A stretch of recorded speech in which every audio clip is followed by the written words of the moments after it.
Em nosso estudo de hoje, a lição 12 do livro Indulgência, e tem por título Jugo Mental. Repara enquanto é cedo o jugo mental a que te prendes. Gravitando em torno da sociedade terrestre, encontramos milhões de criaturas desencarnadas dos mais dolorosos tipos de escravidão, juguladas pelas teias comburentes da angústia e da crueldade no cárcere da ignorância de que fizeram no mundo a própria razão de ser. No corpo físico, engodavam-se na superfície do reconforto, e na esfera espiritual acordam na verdade profunda que lhes solicitava exame e entendimento. Sacerdotes que se iludiam na superestimação dos próprios valores despertam retardados e infelizes buscando alçar o nível da caridade e a sistemática adoração em que se encravaram, desprevenidos. Médicos que obscureciam a mente com a visão do lucro fácil a detrimento da saúde dos semelhantes, reencontram-se em desespero disputando a felicidade de servir para reaprender o postulado da cura. Juízes que ensombraram as próprias ideias no mercado das consciências ressurgem dentro de si mesmo entre remorsos e lágrimas procurando o caminho de retorno à verdadeira justiça. Pais humanos que mentiram a própria alma acalentando nos filhos o devotamento e a facilidade ao dinheiro, retomam-se na realidade amargosa, regressando ao lar de que foram espiritualmente alijados pela ingratidão ou pela censura, tentando reconduzir os próprios rebentos à bênção do trabalho honesto e supremo esforço de redenção da família. Mulheres notáveis pela inteligência e pelas virtudes domésticas que nevoaram os sentimentos com a deserção da maternidade sublime, choram as oportunidades perdidas buscando missões de dor e sacrifício ao pé de criancinhas desesperadas através de renúncias dilacerantes. Se procuras assim o clima da vida eterna ao sol da nova revelação, oferece teus ombros ao jugo do Cristo entre as obrigações que a fé te preceitua no caminho do bem incondicional e constante, porque a existência na terra também empréstimo do céu com receita e despesa, compromisso e pagamento. E apenas sobre a cruz leve do nosso dever para com Jesus agora é que evitaremos a cruz asfixiante e destruidora que as paixões desgovernadas talharão para o nosso espírito no tempo atormentado que virá fatalmente depois.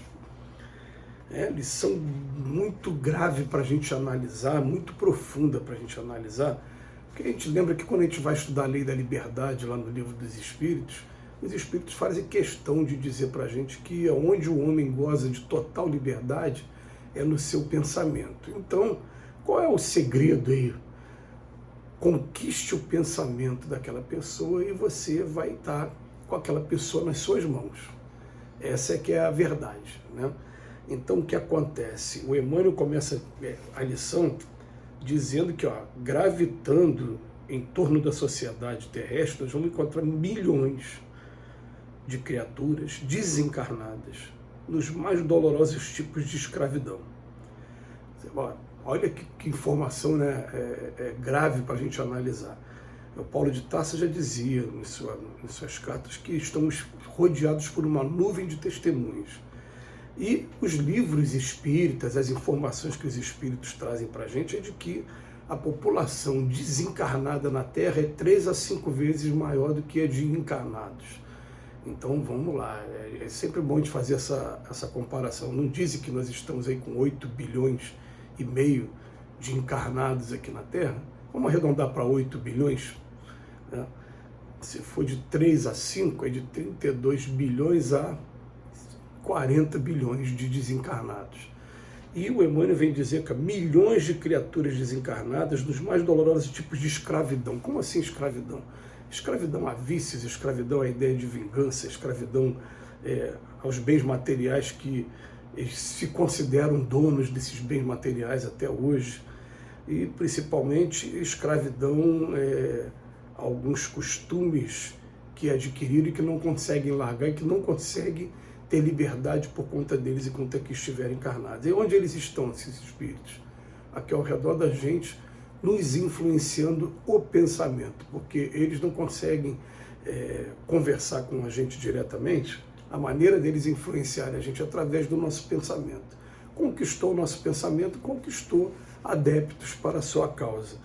E aí, o Emmanuel vem dizer para a gente quem são esses milhões de criaturas que estão desencarnadas. No corpo físico, eles estavam cometendo algumas atitudes Aí depois, que na esfera espiritual, eles acordam verdade profunda que solicita exame e entendimento. E ele fala aqui de sacerdotes, de médicos, de juízes e de pais humanos e mulheres notáveis pela inteligência e pelas virtudes domésticas. Então vem falar de 5 apenas, para não estender muito a lição, vem falar sacerdotes que se iludiam na superestimação dos próprios valores e que hoje despertam retardados e infelizes buscando alçar o nível da caridade, a sistemática duração em que se encravaram desprevenidos. Então, dá prioridade à caridade, ao estudo da caridade, do que apenas a imposição dos valores que tinham, que quando você chega do outro lado da vida, você tem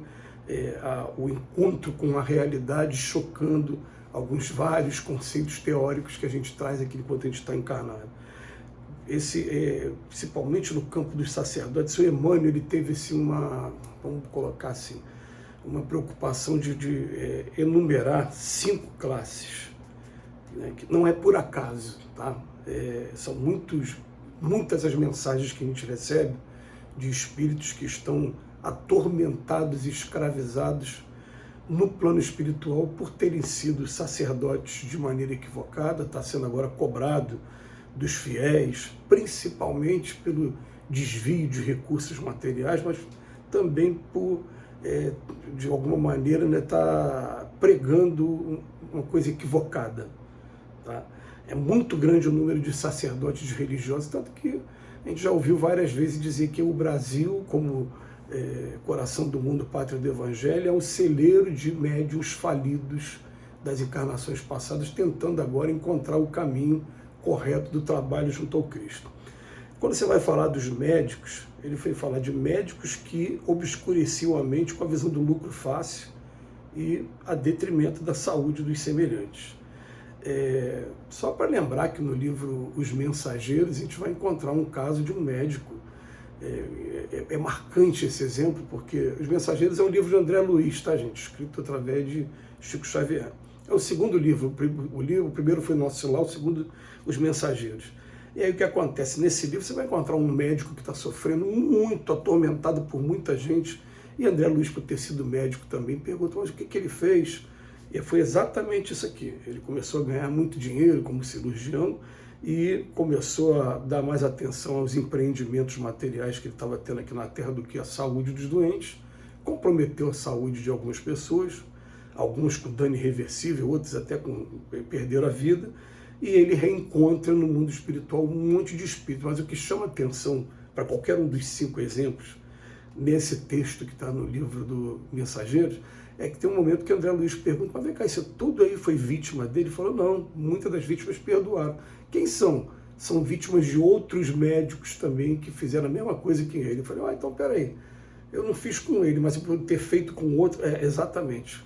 Eu abri o meu campo aqui da consciência para ser atormentado por esses espíritos que estão cobrando aquilo que deveria ser a justiça mesmo. Por isso que Jesus fala que bem-aventurado aqueles que têm sede de justiça, porque serão saciados. E por falar em justiça, o exemplo seguinte, juízes, só que nesses juízes a gente vai aqui fazer uma interpretação extensiva a todos aqueles que detêm autoridade relacionada ao judiciário. A gente pode colocar aí membros do Ministério Público, pode colocar membros da Defensoria Pública, até mesmo alguns advogados, e por que não colocar delegados de polícia, porque juízes que ensombraram as próprias ideias no mercado das consciências, ensombraram, Emmanuel usa um termo muito poético, mas desviaram o conceito de justiça para poder atender a interesses inferiores.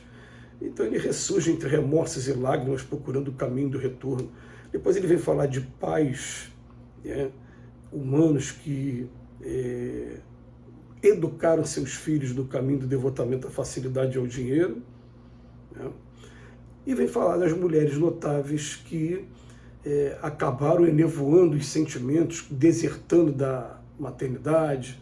Então, quando fala de pais e mães, quase todos nós, a gente acaba se enquadrando um pouco nessa história. E ele vem falar para a gente, se procuras o clima da vida eterna mesmo, oferece os ombros ao jugo do Cristo, vamos esquecer esse jugo mental aí dos espíritos inferiores e vamos cumprir as obrigações que a gente tem hoje, mantendo a nossa consciência tranquila para que a gente tenha saúde no futuro. Que Jesus nos abençoe hoje e sempre.